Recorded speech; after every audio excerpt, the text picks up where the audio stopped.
Welcome to it, Sunday Live with the Average Joe Sports Show. Elijah Herbel, Bill Doleman, Gary Sharp, rocking and rolling with you on a Sunday morning, and reports possibly Chris Schmidt may be making an appearance from Germany. So we'll see about that. But gentlemen, it's good to see you on a Sunday morning. How you guys doing?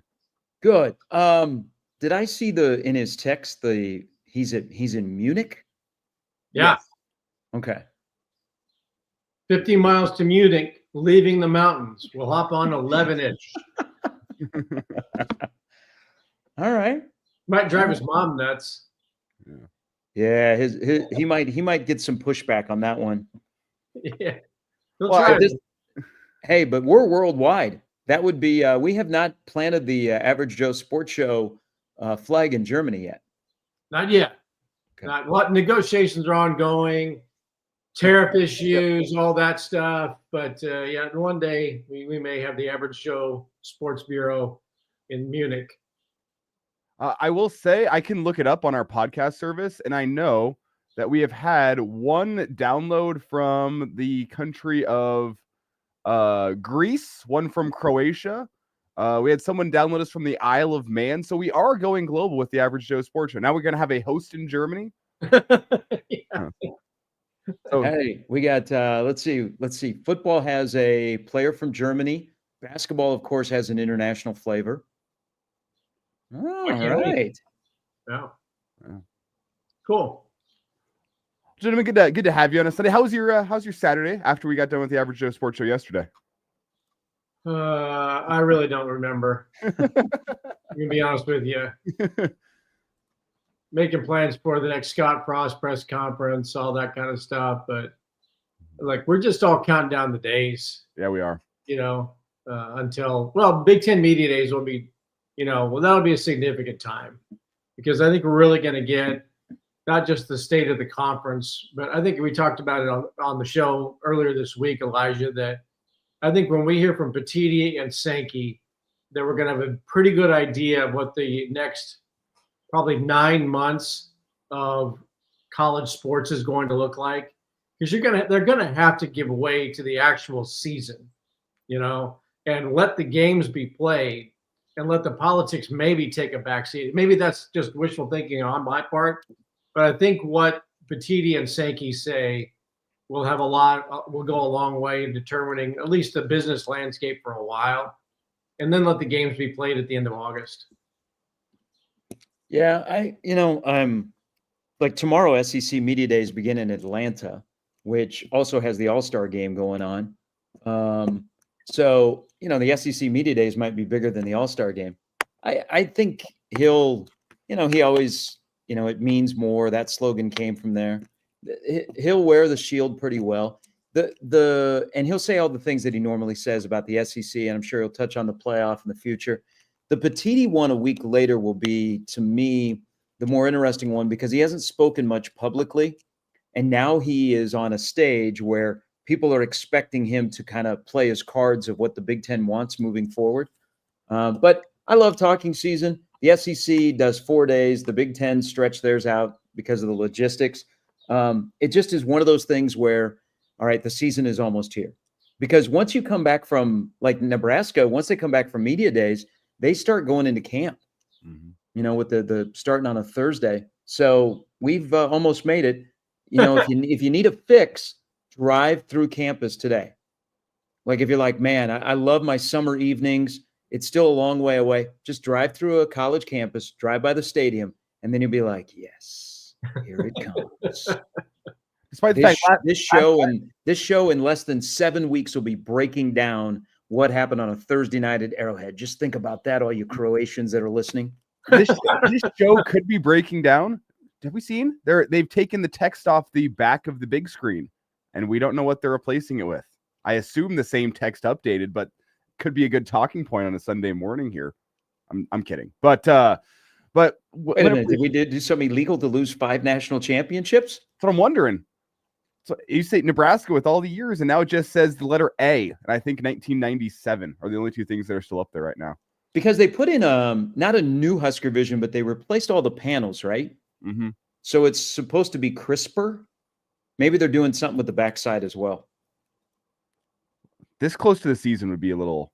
We'll see. We'll see. But as we look at the upcoming media days, how much time do you think will be devoted over the next 2 weeks talking playoff expansion? Well, I want to go back. I want to go back to the big screen real quick before we talk about expansion.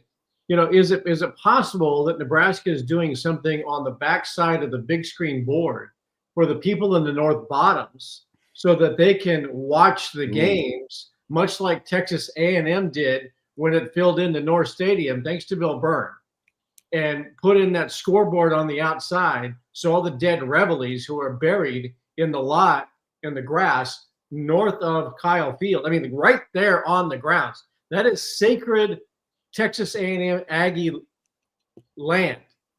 And they were not going to, I think I've told the story on the show before, but they were not going to fill in the North Stadium because the Reveilles are buried in the North Lawn.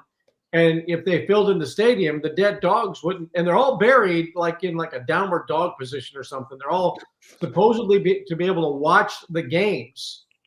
And Bill Byrne said, I think we're going to fill that in to the tune of tens of millions of dollars annually in revenue and put a big screen on there. So they acquiesced, did the forefathers or the fathers of Texas A&M. If you put a scoreboard on the outside of the North Stadium, then the dead Reveilles can follow along with what's happening in the game. So it's entirely possible that perhaps Nebraska is doing some type of homage to the people in the North Bottoms who own property there so that they can, watch the game as it progresses on the big screen. So this would be like going to the rail yard and watching it on the cube. Yeah, right. I've never heard that story about Texas A&M. That's kind of wild. Brother, I was fortunate in my career to do some games with Tony Baroni, the late Tony Baroni, who was the head basketball coach at Creighton, who was sent a bill of goods to go down to Texas A&M. And while all the stuff that he was promised has eventually come to fruition, pretty much none of it happened while he was there. And while a lot of announcers did not really want to do games with Tony because he was kind of acerbic when he was coaching and you were an announcer, but when he became, one of us before he went off to work for the Memphis Grizzlies in their front office, he was a delightful dinner companion. He tells a story like Don Bryant used to tell stories, and it was amazing the things that he told me about his time at Texas A&M and things like that. I think that and the Reveille thing that was after him, but that was certainly a Bill Byrne story that happened during Bill Byrne's tenure. See, Elijah, you need to learn more about the Colt. Yeah, I don't think I do. I do know that if Reveille, so whoever handles Reveille has to take the dog with them everywhere. Yeah. And I did know that if the dog barks in class, the professor is required by Texas A&M rules to dismiss the class for the rest of the day. Because I saw a video of that happening. I think it was just before finals week, about a couple months ago.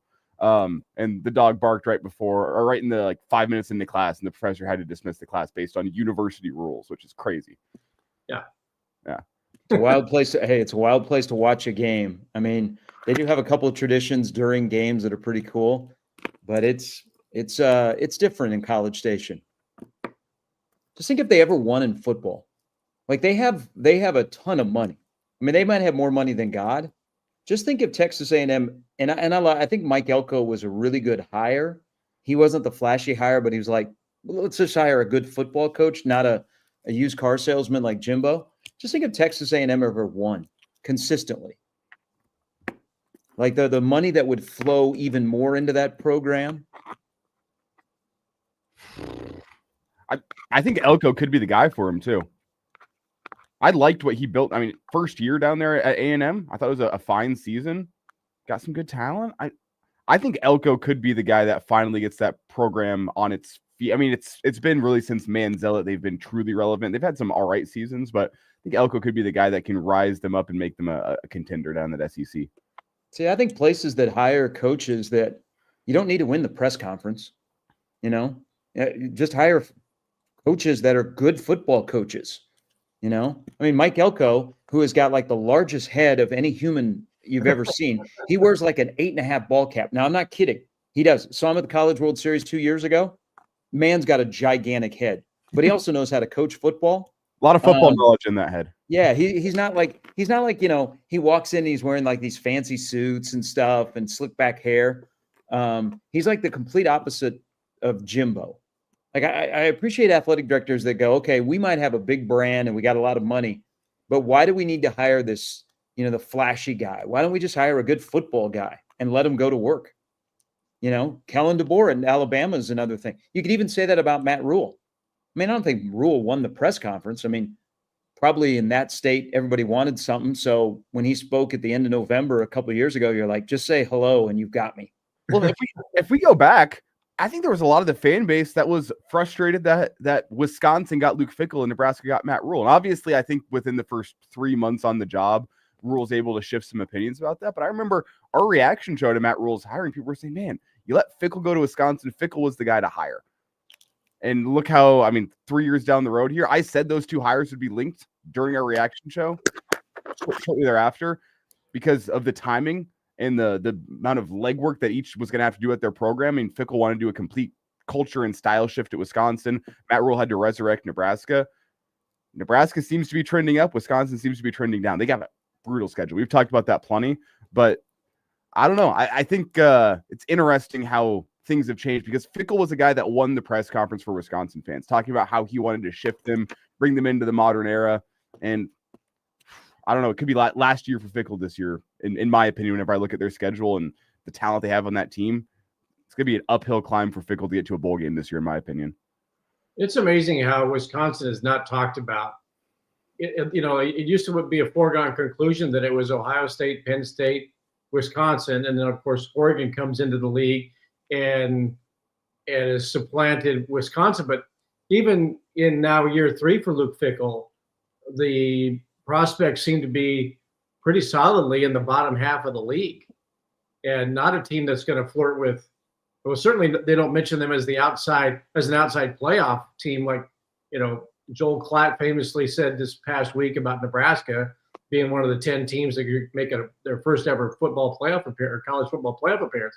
But Wisconsin is just all of a sudden, but in the last 3 years, they're not even on the radar for the most part.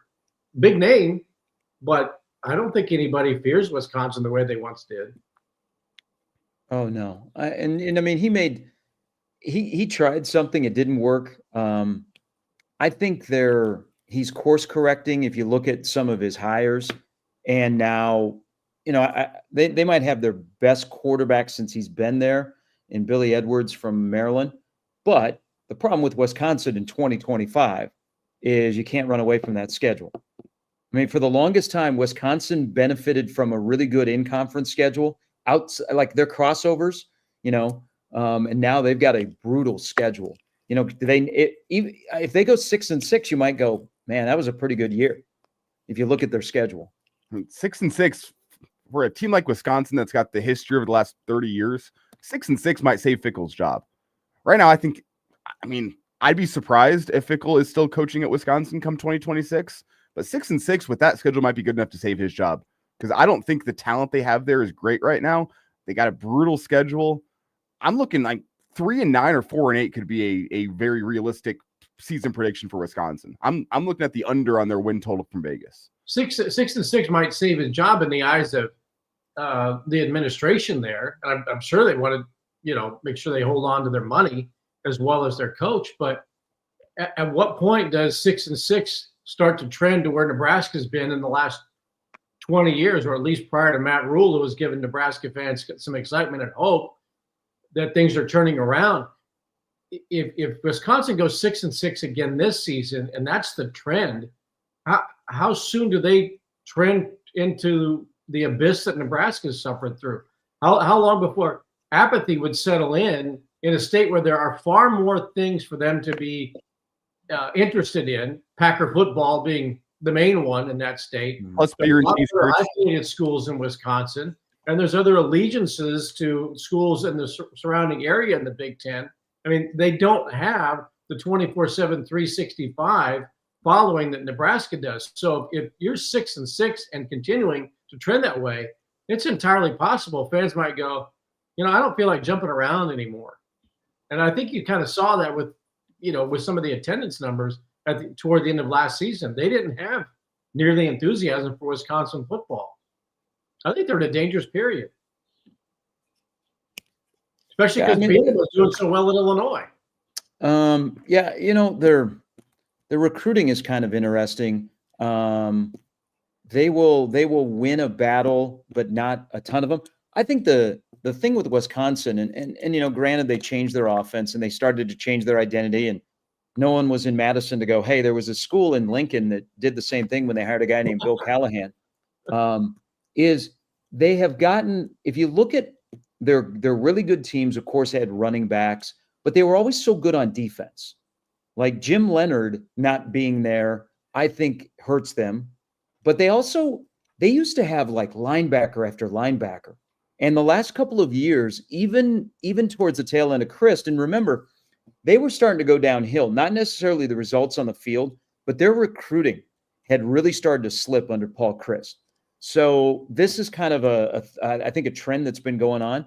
But look at their linebacker play has been really porous the last 2 years. And that's something you never worried about Wisconsin. You always said, man, they got some of the best linebackers, the crew of linebackers in the Big Ten. Not the case. They may have one a year now under Fickell. So if he can fix their defense, then they can figure out what they're doing on offense. But again, that schedule, they don't have any really moment this year where they can come up for air.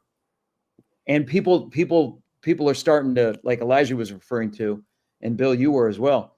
You don't fear Wisconsin. Mm-hmm.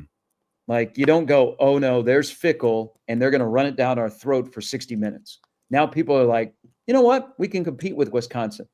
Well, to your point, when was the last time? Can anyone on this panel here name who Wisconsin's starting running back is in 2025? Does anyone know that name off the top of their head? That underscores. When was the last time you went into a season and didn't know who Wisconsin's running back was?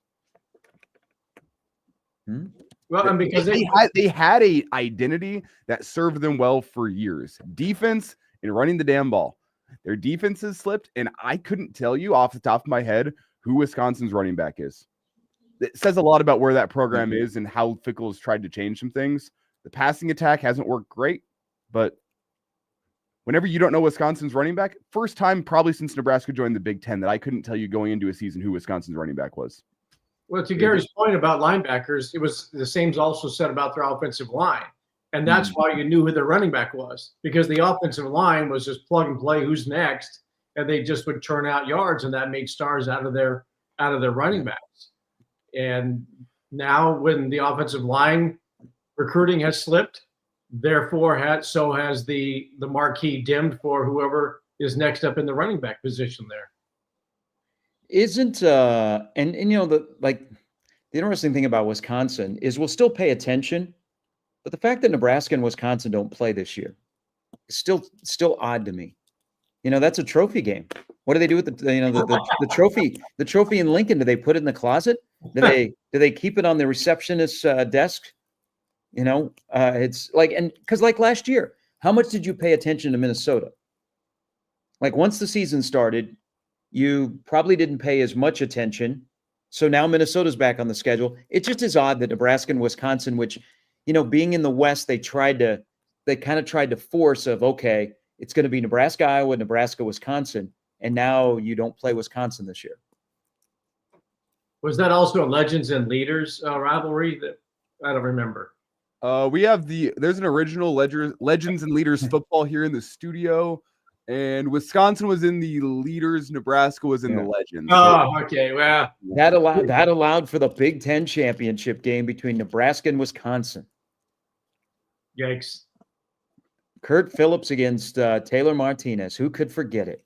I will tell you, the Legends and the Leaders was a lot more balanced than the old East and the West from the Big Ten. Whenever you look, the Legends, Iowa, Michigan State, Minnesota, Nebraska, Northwestern, and then the Leaders, Illinois, Indiana, Ohio State, Penn State, Purdue, Wisconsin. So two pretty balanced divisions. Who was sitting in the boardroom that came up with that, and somebody seconded the motion? Wasn't that a Jim Delaney? Wasn't he like, yeah, and I think he was like super excited about it, like the names. But Elijah, you're right. They got the pairings of the 7 and 7. That's pretty balanced. And then somebody said, Well, what happens if Ohio State and Michigan play back to back? Yep. That's a jump the shark moment for Jim Delaney, I think. But the names are horrible, but the balance is great. Well, and then you had to, you know, I mean, you had to dumb it down to go East versus West. Mm-hmm. And the West was just terrible. So, Followaway put in the chat, if you want to play the what if game, and his example was, what if Nebraska had hired Deion Sanders and gotten Shador and Travis Hunter? But if we do want to touch on that topic, what if they had hired Jim Leonard, who had been the interim to close out the season after Paul Chris got whacked, and they had kept the guy who had been a defensive legend and a beloved figure in Wisconsin football, and allowed him to carry on, you know, Wisconsin's football tradition, the Barry Alvarez way, the Bielema. I thought Chris had a pretty, you know, decent run for the most part. Gary Anderson did not. But what if they had, you know, given the job to him and not, I mean, that split the fan base. Going outside and hiring Luke Fickell, yes, a popular guy who had been at Ohio State, done pretty well at Cincinnati, but to take him over a son, and a son who was a star defensive player and a star defensive coach, there's a big what if right there for Wisconsin. It's a big what if for Jim Leonard too, because Jim Leonard, he is a rising name in the NFL ranks now. I'm not sure you guys are keeping up with it. He just got promoted within the Broncos to keep him around because he was getting offers from other places. So he is now the assistant head coach and defensive passing game coordinator for the Broncos after being the secondary coach last year. Got the promotion. He's a rising name. He'll be a defensive coordinator before too long, and I think eventually he'll be an NFL head coach.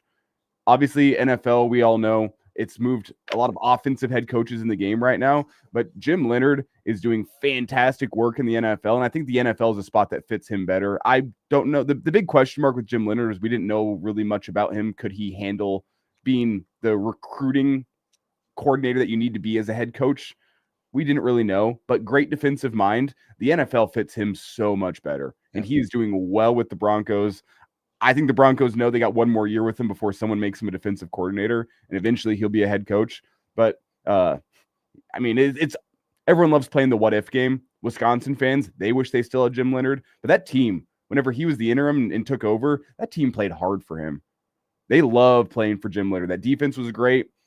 They actually ran the ball with Braylon Allen. I'm sure Wisconsin fans wish they still had Jim Leonard, but the Broncos, hey, thank you, Wisconsin. We'll take Jim Leonard. Thank you very much. I mean, all these what ifs. I mean, we're missing. I think the only what if outside of Matt Rule, and that's Lance Leipold. I mean, I think he was number 2 on Trev's list. Didn't Kansas give him an extension before the decision was made? And wasn't that probably an indication? It was in the works.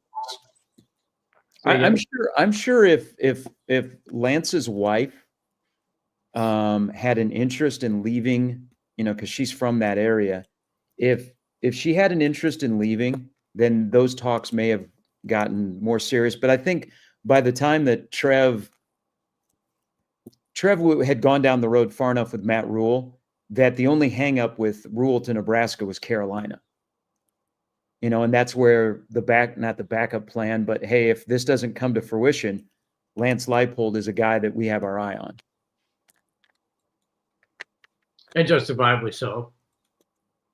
I mean, that would have fit, you know, you look at Matt Rule's program builder, I guess, you know, Leipold is a program builder as well. But, you know, I think the stuff that happened earlier in the week, I said this on my show, it makes you appreciate the guy that Nebraska has coaching. And we don't know if this year will pop and they'll break the ceiling and things will start to flip and you'll get some momentum going. But a guy that wants to be here, enjoys being a football coach at Nebraska, and also knows that you got to grind and you don't take anything for granted. And you failed in the past, so that helps you at Nebraska because you're going to fail probably more times than you won't. It makes me appreciate that Nebraska has for right now the right guy in place. And what do you think he needs to show you? Because Mike asked the question here in the stream chat. Yeah. Is Rule a great coach, as we seem to be insinuating here? what does he need to prove? It's a prove it season for Matt Rule, obviously, in year 3. We know traditionally he's making the year 3 jump.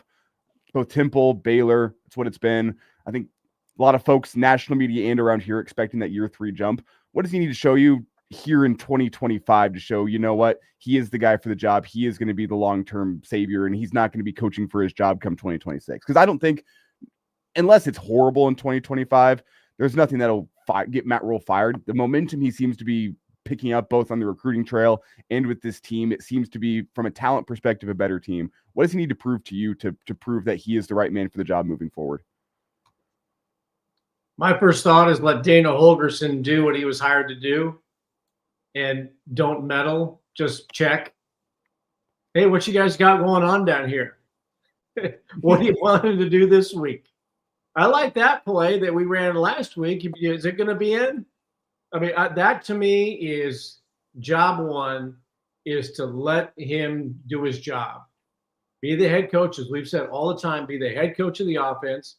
And that's that. If you want to, be in a triumvirate with Phil Snow, John Butler, and add your interest in the defense, fine.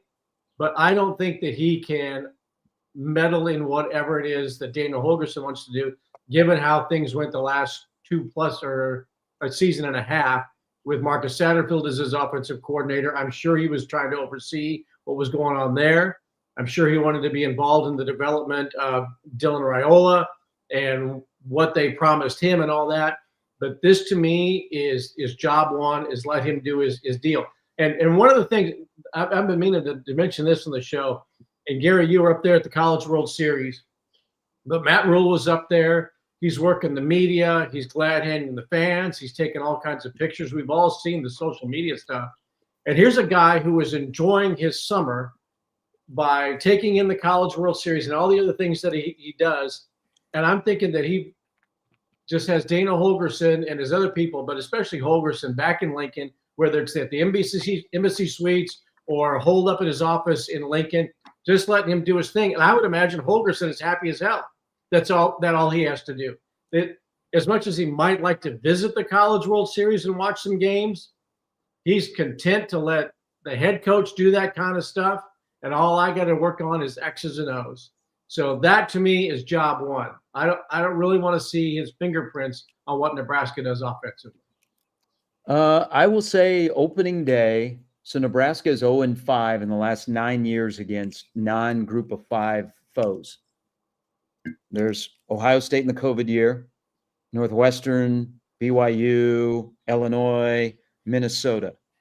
Now they're playing another non-group of 5 to open up the year, where Nebraska's a favorite and people are talking about it. And they're like, okay, here's the game. Here's the game.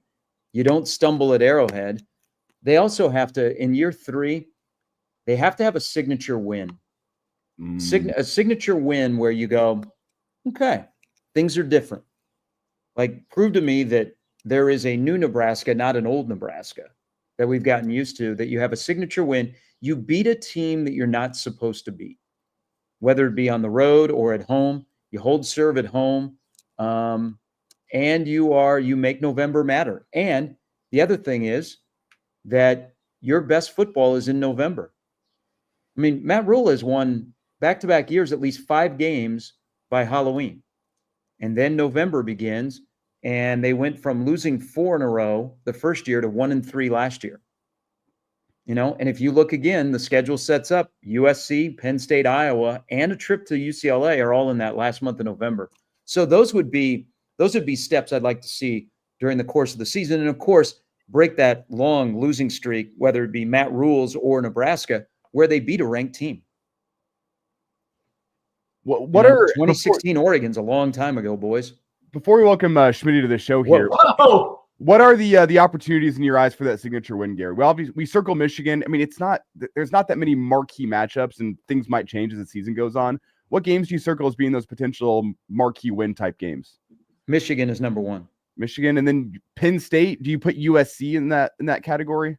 Oh, yes. Okay. And then I will say it probably won't resonate nationally, but locally, if you go to Minneapolis and beat Minnesota, because they have owned you, and you win that game on the road on a short week where you're coming back from playing on Saturday on the road on the East Coast, that would start to show me like, okay, things are different. Because the roster is different, the staff is different, the culture is different. But now what about the results? Schmidty, that looks like, are you upstairs in your kitchen? I am in the lobby, fellas. So Wait a minute. Are you back in San Francisco? I am not. Where's Snoop Dogg? Where's Snoop? No, I am. Where am I? It's been a blur, fellas. Good to have a little time with you. I've missed this, dudes. No, we just got back from the Bavarian Alps and just got dropped off and we made it to Neuschwagel Castle. I butchered that. Forgive me, Ludwig II, but it was totally worth it. We had some schnitzel. We had some German wheat beer, and Junior was MIA till 2 a.m. last night. Good for Junior. Look at that. Schmidty, I must ask, I was told by, I think you, that you're going to be barred from even bringing the podcast equipment with you. So how'd you smuggle that? I did. It was a little dicey in France when they pull you into the windowless room. Let me say that. But yeah, I said it's a microphone, and of course, Wi-Fi over here is sketchy at best. So you're trying to pull up, look, see. Here's me on the microphone. This is what you're searching my bag for. Now, I did have to go through about 12 pharmacies in Normandy to find the trusted nebulizer, because I'm in a hotel castle that was built in 1715, and 2 seconds into for doing my first asthma treatment, the lights flake out and smoke starts coming from my American nebulizer. So I kid you not, I was like on the verge of burning down a historical site and going to French prison for years. Accidentally, of course, but it's been good. We are in line to do a tour tomorrow at the Audi factory. This whole trip came together because my beloved mother says, "What would you like to do, Carson, for a graduation gift?" And Junior's like, "Well, let's go to Germany. Let's go to Europe." She's like, "All right, done." So we picked this stretch of time, not knowing that, Scott Frost would empty the grenade pin and go off. But no, I can't thank you, Elijah, Bill, and Sharpie enough for hanging out. I don't usually take much time off, and I've taken extended time off. So thank you to you guys. You've been fine without me, probably better with, but no, we're in Munich tonight, tomorrow. Then we'll hit a train to Switzerland. And then we fly back Friday to Saturday this next weekend. My voice is fried. I'm an old man. I don't travel well. Totally go to bed. I've hit a couple of the beer houses, but I've not gotten crazy. But Junior was out. I had to text his mother at midnight our time here and say, can you track him? Where's he at? Hey, those European clubs. No, I know. I mean, I was freaking out here. He's either on the roof hangover style or he's down the road at the Pony Club, and I was scared. What time is it? Son. Hey, what time is it there right now? It is 6:10. Okay, PM. So 7 hours ahead. Yeah. And brother, it's up all hours all the time, and I haven't hit my transition yet from a time change. But how the hell you guys been? What's the word? How are the Joes doing? Good to see Captain and Bob and Lane and everybody, man. James asked if you have your custom fit lederhosen yet. No, my mother asked if I wanted to get some lederhosen. No, I will not. Folks in Europe don't tolerate fools, and many of us Americans are fools because we don't know the language. I'll just say that. There's been lots of looks, lots of abruptness, but folks have been all right. It's been an incredible experience between the mountains, seeing Paris, checking out Normandy. That was incredible. Seeing Omaha and Utah Beach, very moving, very surreal. Seeing to this moment still areas where artillery went off in the ground.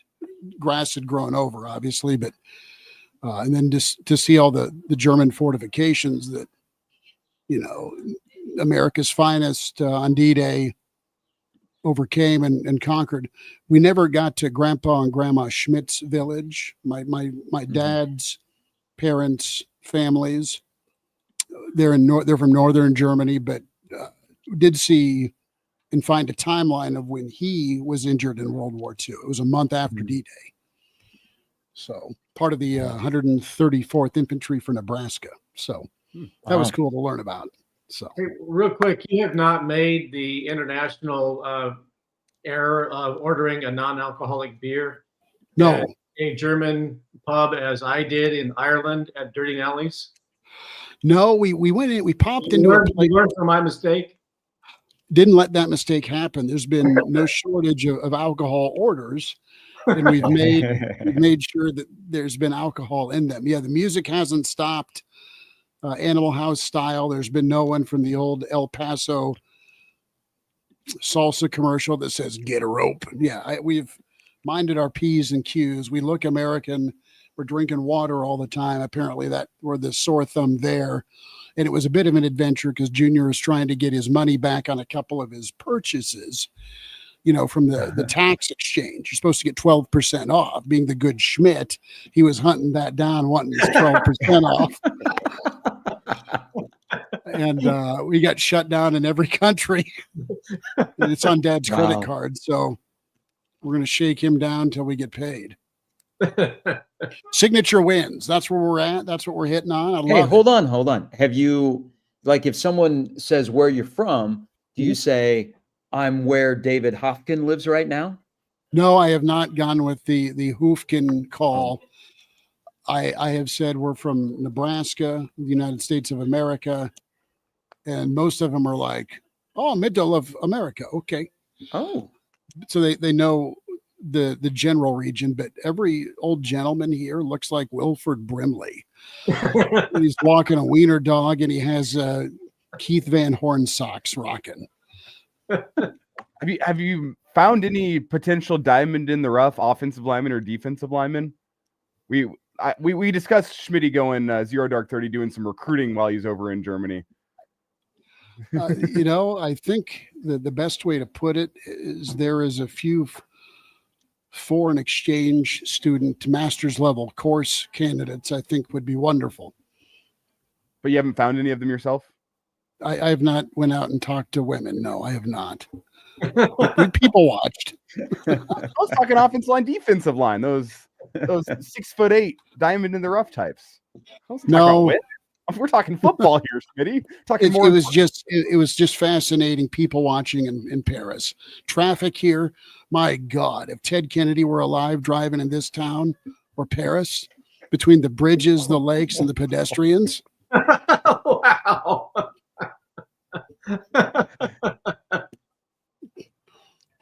Scored a lot of points. Yeah. So signature wins for you there, Schmitty. Well, look, we weren't going to do this. You don't want to talk football? I haven't talked football for a week.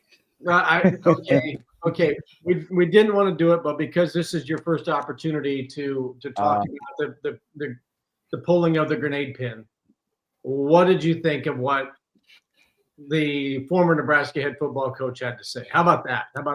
That's fine. I'm not surprised. We've talked about Coach and his lack of accountability while he was here, his lack of oversight. We've talked about Scott's inability to point the thumb, so to speak.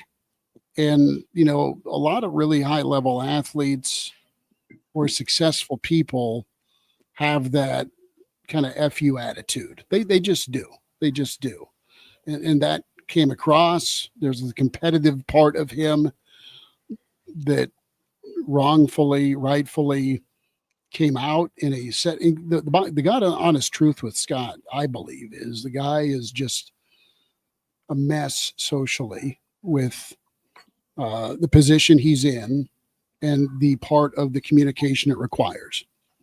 At least public speaking, it's my defense mechanism is to just be the loudest guy in the bar, or say something that sticks, that's really loud, that'll make headlines, not for the sake of making headlines, but it's just a defense mechanism. Now, I'm not trying to be a hypocrite with the accountability part.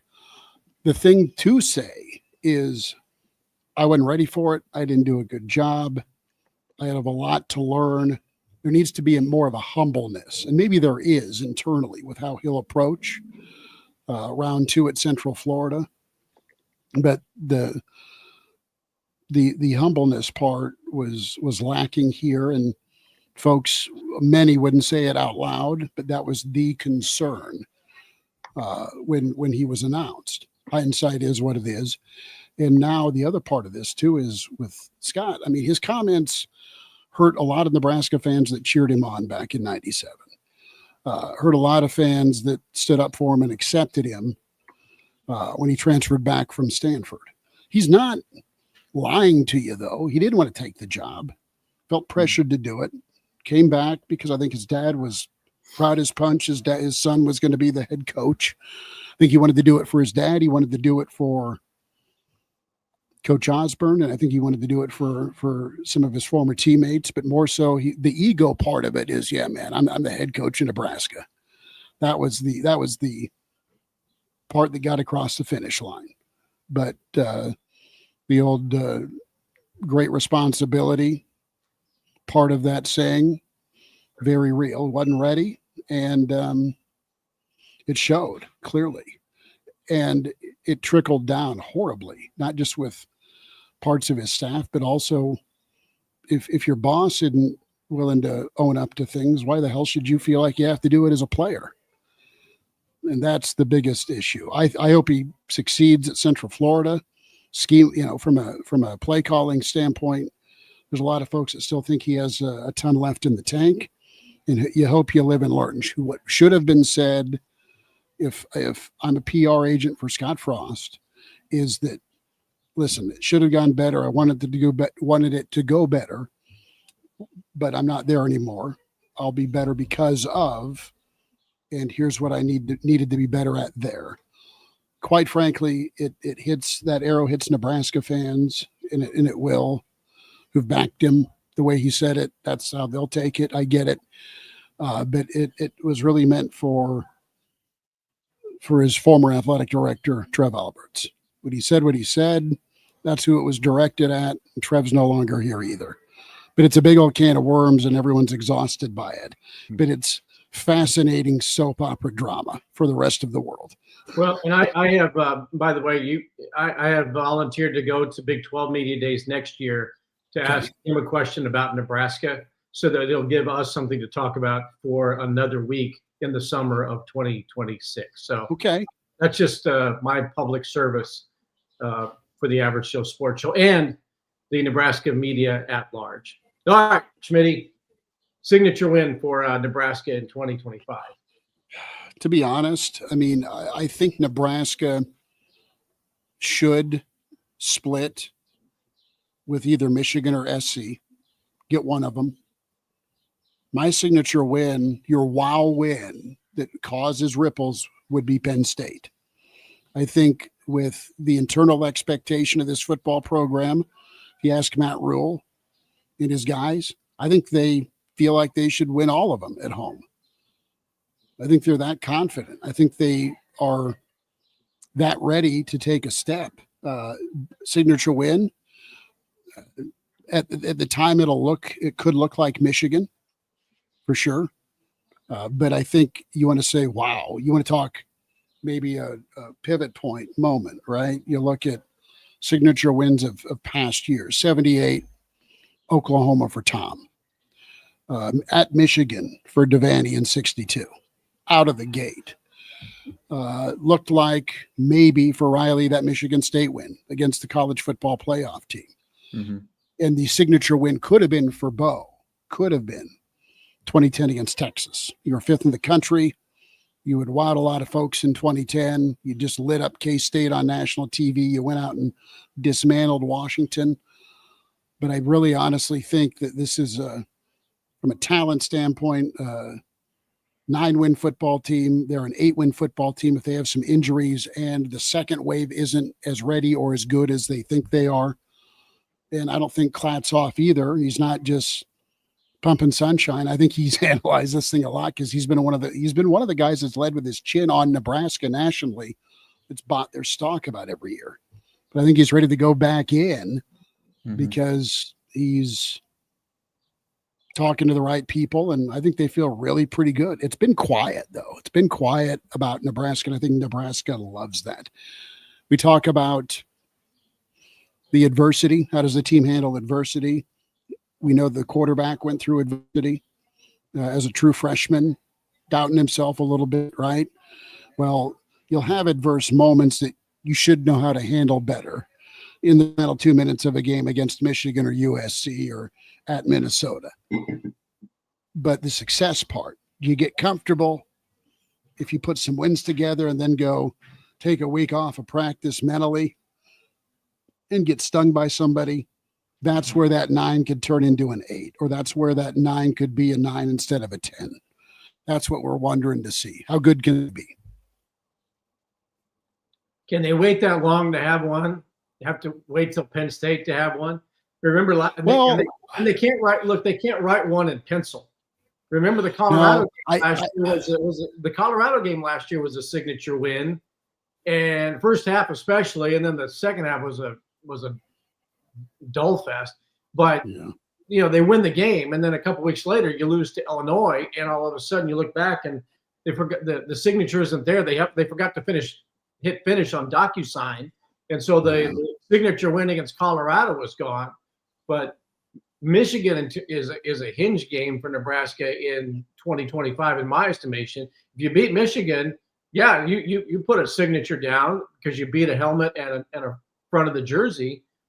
USC on a great stage too. Right. No, I mean the order is Michigan is it, SC is it. Sharp, you're right on with Minnesota because of what they've done to you in the league. But from a national standpoint, you go win at Penn State that time of year based on where both teams feel like they should be. That's your playoff invite. Winner of that game, if Nebraska's handling their business and Penn State handles their business, each with a loss maybe that late into November, that's your playoff invite. Well, that's a big if. Nebraska taking care of business. When was the last time I know. Nebraska take care of business? Well, that's why I continue to say, I mean, the first game is huge because Nebraska has lost that game repeatedly. Where there's a buildup for it, there's excitement. Nebraska's favored. They're probably by kickoff. It'll still stay around 6.5. But it's Cincinnati is got a returning quarterback. They might be able to run the ball on the front 7, but they basically sent guys to the NFL or the portal in the defensive backfield, and one of Nebraska's initial strengths will be their quarterback. So there's a lot of things to like about Nebraska. They lose those games. I mean, they stumble out of the gate, and you're like, well, I guess here we go again, and then they're playing catch up. The Minnesota and Cincinnati game won't resonate nationally. But I think if you follow Nebraska, you're like, okay, this might be different. They win, they get out of the gate, they look good, they win a football game to begin the year. Then middle of the year, kind of that pivot game of you go to a place and against a coach that has owned Nebraska since he has been there, and you win on the road. You also exercise one of the demons that you had when your first game ever, and that was at Minnesota, where you pissed it down your leg. That game was there for Nebraska to seize. That's another thing. I keep repeating this, and my hesitation last year was, can Nebraska deal with success? Like if they start to win a couple of games in a row and people start to talk about them, can they do it again the following Saturday?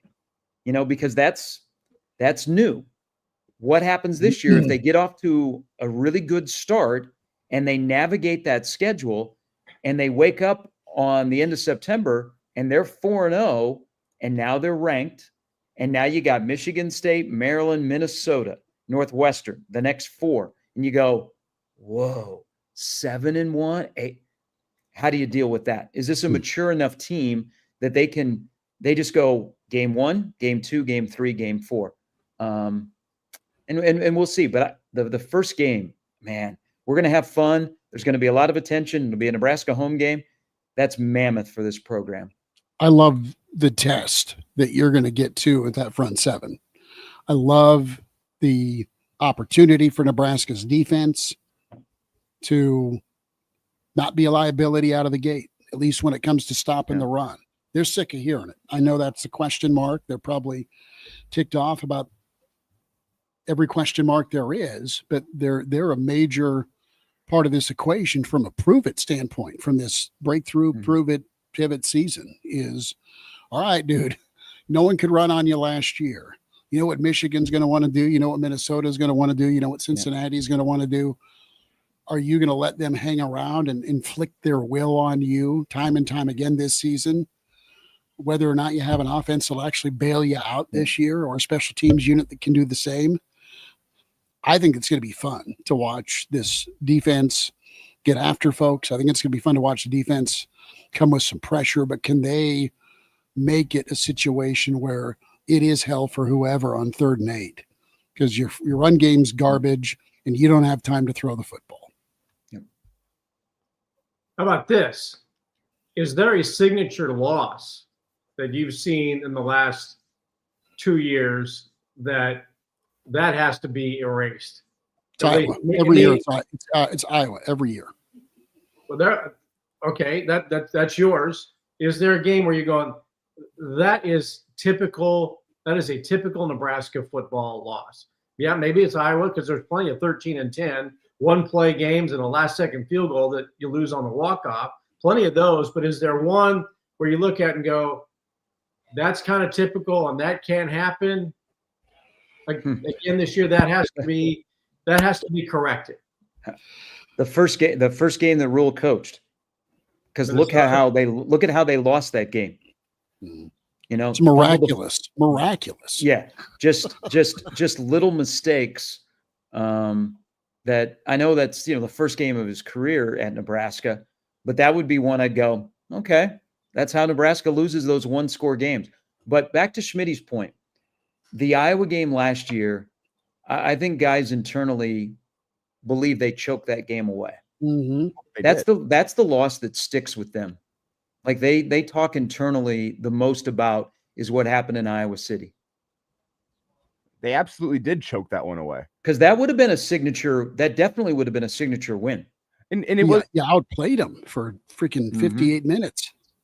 I'd say you outplayed him the entire game up until the strip sack. I mean, you have the self-inflicted errors. You have the muffed punt inside the 10-yard line that sets up Iowa for a field goal. Your defense did all they could. Damn swing pass. And then you have Caleb Johnson puts on his Superman cape, and there's a couple missed tackles in there, but I think that's one of those plays where you have to tip your cap to one of the best running backs in the Big Ten. Could you have done better? Yes, but it's one of the best backs in the Big Ten. Couple of missed throws, couple of missed throws, and then with the game on the line, it's a classic Nebraska mistake. The strip sack, a turnover, and Iowa takes advantage. They kick the long field goal and win it. I mean, we were across the street at the hotel in Iowa City, and I mean, Schmidty talked about the fact we were sitting out there. You knew what was coming as a Nebraska fan. You knew they were going to find a way to lose that football game with the way the momentum felt in the second half. We looked at each other as we got on the elevator, and at that point, it was right after the Caleb Johnson touchdown. So it's 10-10. Right? We left the stadium right after Caleb Johnson touchdown, and we walked right across the street to the hotel. And in no short order, we looked at each other and said, they're effed.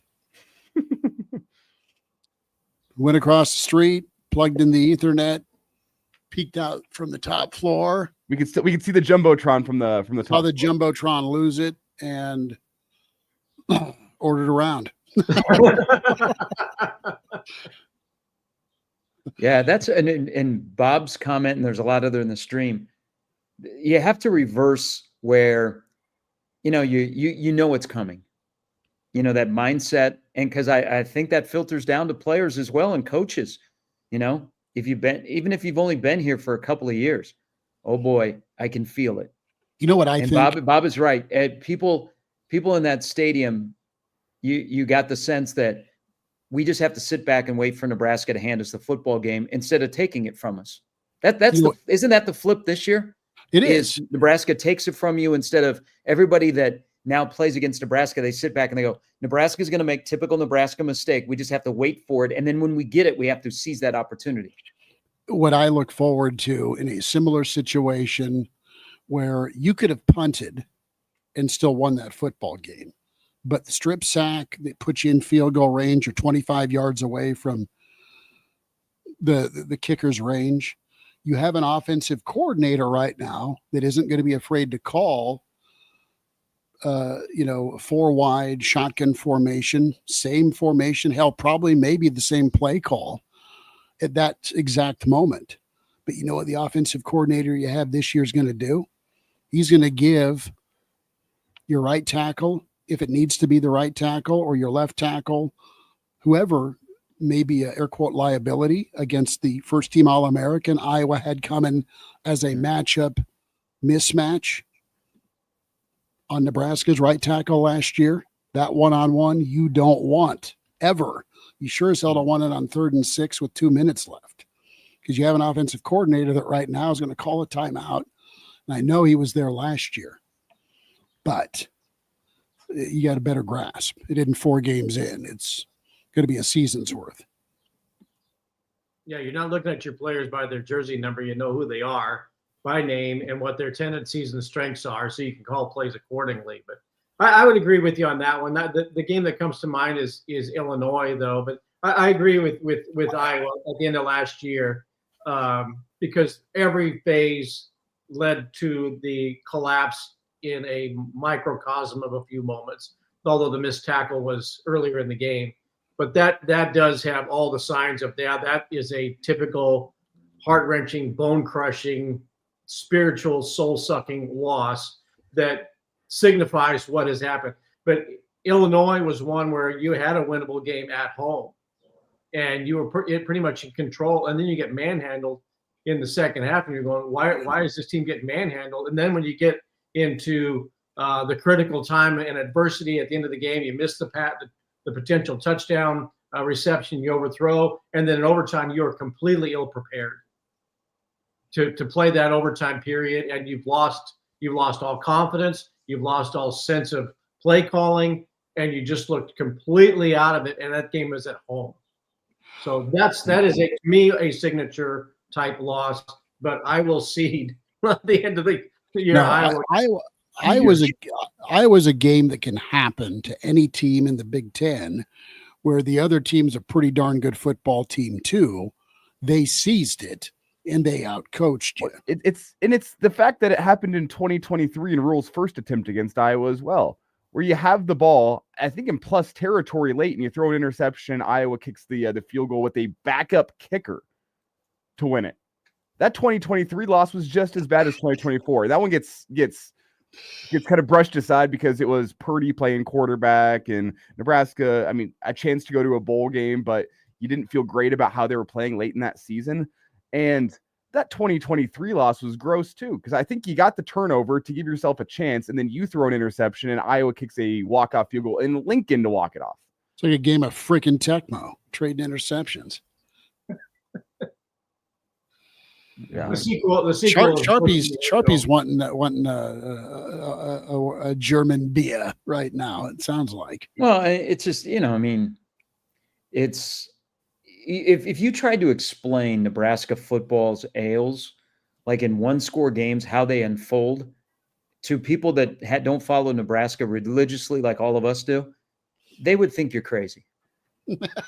They would you're just making stuff up, and you're like, no, that happens. That happens. There was an interception, middle of the field, fumble on 3rd down, swing pass, bunch of missed tackles. Your tackle who had played well for about 55 minutes all of a sudden became a turnstile at the worst time. Well, you had a couple of wide open guys that you you can't connect on. It's one after another where it's unbelievable. And that's why, at some point you have to flip the script. Like that stuff doesn't happen anymore. The flipping of the script is that stuff happens to benefit Nebraska, not the other way around. Well, I think that you can just leave it simply and say, I think if my memory serves me correctly here, Iowa has won in a walk-off field goal 4 of the last 6 times they've played. They're 9-1 in 4 of their last 6. Yeah, and going back to 2019. There are 5 of their last 6, but 4 of those 5 wins have come in walk-off field goal fashion. Yeah, and every time it happens, they put a bullshit picture up in their weight room. Because they don't have one posted in the pink locker room when you walk in. Well, that'd be cold. That would be so cold. Well, they can post those pictures because they don't have a national championship trophy. So there. Wow. Every time Iowa Russ sends me a Christmas card, it's the latest Iowa walk-off. Merry Christmas, Schmitz. Well, you know what? I hope you respond with Caleb Tanner sitting in the Iowa locker room, smoking a stogie, holding on to that old Heroes trophy. Well, we're gonna get a home and a road jersey for Iowa Russ this year at Trey Palmer, so it's gonna be okay. Oh, but remember, Cooper DeJean didn't play. No. Why?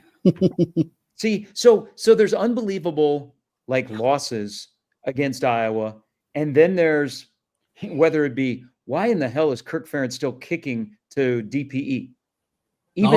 Even the Pop Warner coach is like, that was a game of chicken, wasn't it? Yeah. My special teams will fix it. My special teams will win this phase, and then you get DPE just going magic act part 2, Michigan State and Iowa. And then you go to Iowa City the last time they beat them, unfortunately on one of the rare times of late. And you're like, how is Nebraska doing this? It's supposed to be the end of the year. Matt Rule is coming in. And who is this team that is out there playing for Nebraska? Because they're kicking some ass in a season that had just gone. It was great. Bill Bush, man, he blitzed all both corners and both safeties. Maga, remember that kid? That kid had is that right? Polynesian kid, long hair, really didn't have much of a career, and then got the start that game. Oh, yes. Help me out. Is it Maga? No, Pola Gates? No, Pola Gates? Is that it? Well, he had a nickname. It was Noah Pola Gates, wasn't it? No, I don't think that sounds right. Manga. Hold on here. Right. Point is that kid played, and Bushy sent every corner and safety blitz. I mean, how many times did Nebraska have bone crushing strip sacks in that first half? You went up 24-0. My Mauga. Yeah, Mauga. Yeah. Okay. Yes. Itava Mauga Clements. That's right. Yes. Yeah. Wow. He was money. He had a great first half. Oh, that was a signature game. Well, you're like, man.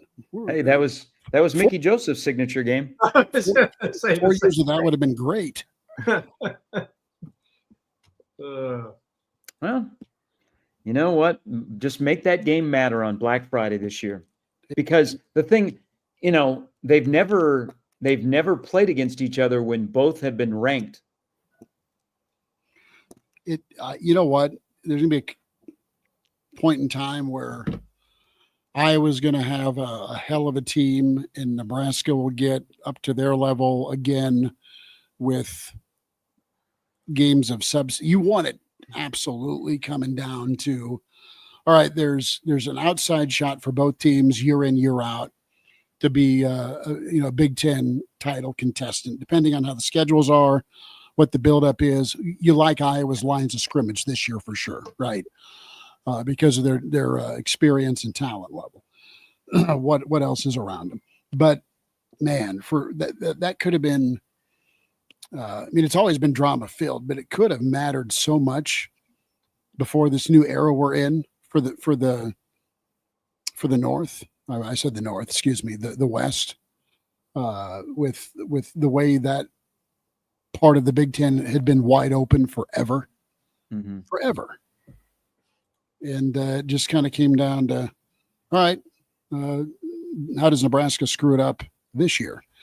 So, no, there's a high level of respect for that program, and they found ways to do it to you. And a lot of times you've out, air quote, talented them. You've just never been able to, on paper, you've out talented them in the recruiting wars. They have out developed you, and they have out NFL drafted you. I mean, and it's not even close or funny. Yeah. So. Well, you got this opportunity. Kirk Ferentz is going to break Woody Hayes' record for the most wins in the Big Ten. That'll probably be his last regular season game. Throw a punch? Easy. His last regular season game possibly could be in Lincoln. I mean, I think this is the last time that he'll be the head coach when Iowa comes to Nebraska, but it could be his last regular season game. And it's going to come down to situational football and some special teams play, probably. You guys have a score prediction for that game? Maybe 13 to 10. Not Wow. Before we get out here, guys, cheers to Ndamukong Suh on a great career. Yeah, I had that down. I had that written down. Suh, who had a better week, Junior or Tom Brady? I mean, but how about Suh? God, it sucks as he lost his dad. I wasn't aware of that. But for him to move on and the business podcast he's doing, sounds like it's really up his alley. I was going to turn his multi-millions into trillions probably. But he's for Nebraska fans, a superhero, and absolutely deservedly so. You look at some of the folks that chimed in on social media about Suh, and they still can't stand the guy from his NFL temperament. So there's two sides of the coin there. Is he the greatest soccer player ever to play football at Nebraska? Talk amongst yourselves. Alex Henry, but that's a good call. I mean, I think it's great for Nebraska that the relationship has started to be patched up, because after Nike Town fell apart, where the old Nebraska bookstore was. Yeah. I mean, he was done with Nebraska, but they, in the weight room, they got it. I mean, it's his weight room. And I'm glad that kind of when in 18, when Nebraska had that head coach, they started to, patch up some things, welcome him back, let him be involved with open arms. And, I think slowly he has started to do some more stuff. I tell you what, you could see him more because one of his best friends is Jared Crick. And so Jared Crick, the former Husker, is actually coaching at his alma mater as a high school football coach this year, which is fantastic. Oh, cool. So I think that will help getting Suh back more often, to be involved, because I think Nebraska, unfortunately, as great as he is, and he's one of the top 5 players I've ever seen play in person. Nebraska missed the window to recruit to him, where they said, "Hey, you come here, you can be the next Suh. Look what he's done," because Nebraska did develop him. His first couple of years, he was clumsy and he was learning the intricacies of football, American football, because he hadn't played a ton when they recruited him out of Portland. They never were able to say, "Hey, you can be the next Suh." I thought they missed that recruiting window, but yeah, hell of a career. He's on the list of the best former Husker players in the NFL. He'll go to Canton, and I hope we see him more often in Lincoln. And I think also putting him in the Nebraska Football Hall of Fame, last year, he loved his time here. I mean, he was like, this is where I want to be. So hopefully we'll see him back more. The stories that people are telling, from the NFL days are legendary now, and fun to hear about how off the rails, off the charts, off the whatever, that he was not afraid of anybody and was not looking to make friends in the NFL. But the way he went about his business, and I'm not just talking about the business of football, but clearly about business, which is where he is going with his life right now. I mean, he's going to have, he started a podcast. He's going to have probably a television career that will be more centered on the business side than being a football analyst. He's going to be a business analyst. It's, the famous Warren Buffett relationship and all that he does. That's where I see him going, is being somebody that you're going to see him talking about markets and prospects and all that kind of stuff down the road. It's incredible the way he has set himself up for his post-NFL career. And he did that while he was playing in the NFL. And as vicious as the stories are about what he would do, and, Tom Brady famously saying that Suh told him, "I'm not here to make friends." There's another former Husker that played in the NFL who was vilified, and for good reason, and very much not respected for it, and that was Richie Incognito. Some of the stories that you hear about Suh on the field are a little, I'm not talking about Richie Incognito off the field. I'm talking about the way they talk about the way they went about their business, playing the game.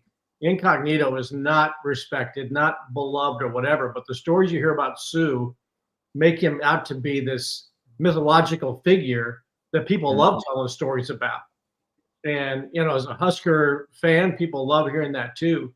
And I agree with you, Gary. He is somebody that Nebraska has to attach their star to, because he's going to be a prominent figure nationally in many different arenas for many decades. Well, and as Kobe says here, he has already made waves in Europe. He goes and does studio hosting for NFL games in Europe. The connection makes a lot of sense because A, he knows soccer very well, and B, he's very well spoken. I think he's going to be doing that for a while. And I mean, it's could he ever make it to USA? I don't know. He's not as loudmouthed as your RG3s and Emmanuel Achos and all those guys, but I think whatever he decides to do in the broadcasting world, from what I've seen, I think he'll end up being successful. And I think right now, doing European NFL is a good niche for him. Love So let me run you real quick here. His 2009 season. So you could make a really strong argument that he is individually. I mean, I'm sure Rich Glover will chime in. Had the greatest individual game as a Husker against Texas, but I always look at his 2009 stats. You guys tell me which one stands out the most. 85 tackles, 24 tackles for loss, 12 sacks, 26 quarterback hurries, or 3 block kicks, or 4 interceptions as a lineman. Those stats.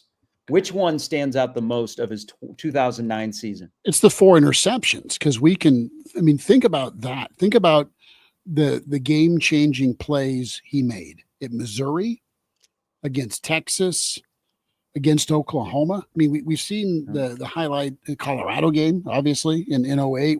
That was after Henry's kick, but he finally stopped the bleeding against, Intramural's brother. Finally, they got the offense to shut down there. But with Suh, he made game-changing turnovers. And don't killed momentum. Don't sleep on 85 tackles as well. Oh, that's nuts. That's 85 tackles as an interior defensive lineman, where that season he got double teamed or triple teamed every game. And he still was coming up with 7-8 tackles a game as an interior defensive lineman. That's ridiculous. The footage of him with the one arm against 3 Sooners on Landry Jones's last interception was phenomenal. And then think about this. You mentioned the relationship that Crick and Suh have. Well, how about the fact that Suh goes off the week before for probably a 3.5 sack, 8 tackle day against whoever the hell it was against. A week later against Baylor, Crick is your national defensive player of the year because he has 4.5 or 5 sacks that game, because the rest of the Baylor, and I'm not saying Crick didn't have incredible talent and played at a high level, but the Baylor O-line sitting there all tackling Suh, and here comes Crick to go, buffet style. I mean, he just had a day. Every single one of those numbers is impressive. What stands out to me would be the 26 quarterback hurries and the sacks. I mean, I think you combine those. But when you are hurrying the quarterback, how are you impacting the play on the backside of that? How many of those were on 3rd down and 8 and an open guys getting open and the quarterback rushes the throw? It gets picked. or it sails on and it ends up in a punt or something along those lines. That would take some research to look to see what was the impact of the hurry. The sacks also, I think, go in there. But when you're scaring the hell out of quarterbacks, ask Colt McCoy, you do not. It doesn't. At some point, it doesn't even matter if you're hurrying him or not. You just want to get rid of it because you're afraid that he might hurry you, or he might hit you, or he might throw you like an unwanted Christmas toy. So, it's a hell of a gamble to wear white on the road, isn't it? If you're playing against Suh. So all those numbers, Gary, you throw out are incredible, which is why he should have won. White pants is what I'm saying. It is the biggest travesty. It's one of the reasons why I don't really like the whole Heisman thing, because those voters most of them don't know what's going on in the game. But he is one of the single most dominant players in the history of college football. And I know I said yesterday that Mike Brown may be the best defensive player in Nebraska football history, and I still stand by that. But in terms of a dominant force, Ndamukong Suh is one of those few defensive players that will be talked about long after his career is done. Yeah, he back-to-back years where a defensive lineman led Nebraska in tackles. Think about that. And it wasn't those are absurd numbers. Yeah, we're talking 85. I mean, his output. Your buddy with help me out here, Sianka. Pick Six previews, Brett. Yeah, Brett. We talk to Brett once in a while as well, and Brett always throws out the entire stats once a year. Yeah. And Suh's stat line exceeded the entire Texas defensive line's stat line. Tackles, hurries, sacks, all that stuff. So we've got Rich Glover and his 22 tackles against Oklahoma. Mm-hmm. You've got Suh v. Texas. I think you got to go Mike Brown versus Texas in 98. Mike Brown had 20 tackles against Ricky Williams. And then Levante David's 2011 Penn State game. 2 crucial stops. Okay.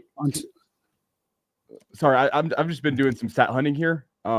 Just to underscore how ridiculous Suh was, though, he would have led Nebraska this past season in interceptions, in sacks, and in tackles by himself. Not to mention, along the defensive line, Nebraska's closest to him this year in terms of tackles was Ty Robinson, who had 37 tackles this year. Suh had 85. Nebraska's leading tackler last year was Isaac Gifford with 73. How many solo did he have? Giff or Suh? Suh. I don't have Suh pulled up. I know Giff had 33 solo, Singleton 45 solo. So Singleton's 45 solo of the team. I'm not sure. Gary, do you have the solo stats pulled up? I do not. I will look up here. But, this is a good, as we're kind of in the middle of the offseason, of a list of the greatest individual games because, when you're rattling some of your memories off, Schmidty, Roy Halou against Mizzou. Oh, yeah. 307-3. Even like Taylor Martinez had a couple of games during that season where you could go, okay, Calvin Jones and his night in Lawrence. It was there for the one in Lawrence. That was good. The one thing this shows you the impact of Suh. People in Mizzou hate Nebraska, and that rivalry was getting really juicy at the end before they went off to the SEC and Nebraska went off to the Big Ten. But look at the people that were so pissed that Thursday night in a pouring rainstorm, national TV, when Suh basically destroyed Mizzou football single-handedly.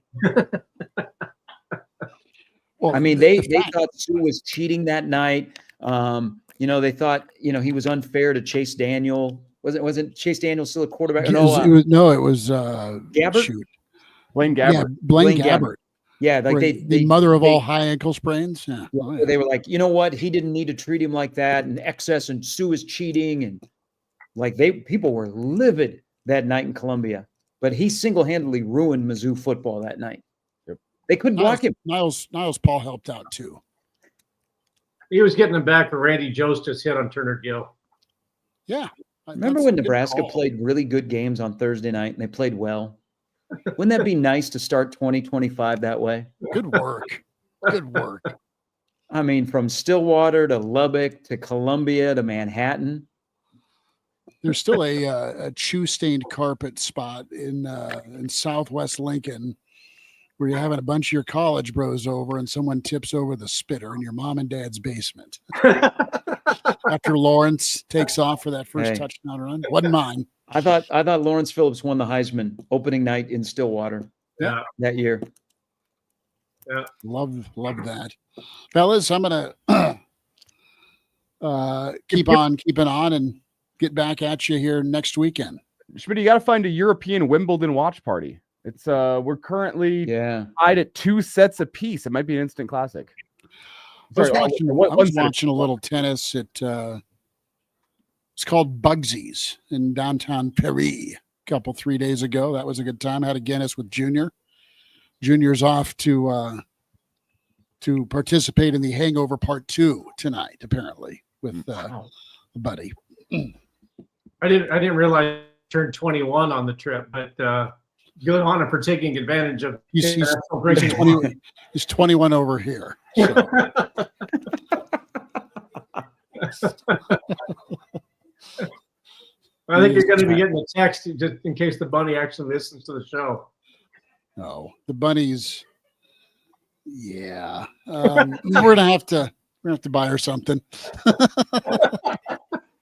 Just don't order a non-alcoholic beer over there. That's my only advice. And come back safe. We will see you. I don't know when we're going to see you, but I do know probably Sunday. And then we will be in Vegas together on the 21st, getting ready for Big Ten Media Days on the 22nd. So your international trip will then include the back end of it, a trip to Las Vegas for your first time ever. But thanks. This was good. I've missed this. I hope I provided something that was worth a damn, but it was fun. We're living vicariously through you, but more importantly, through your son. Right.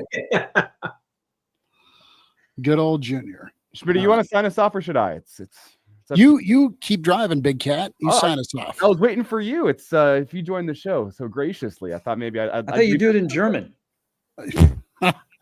Auf Wiedersehen. Put that Duolingo to work.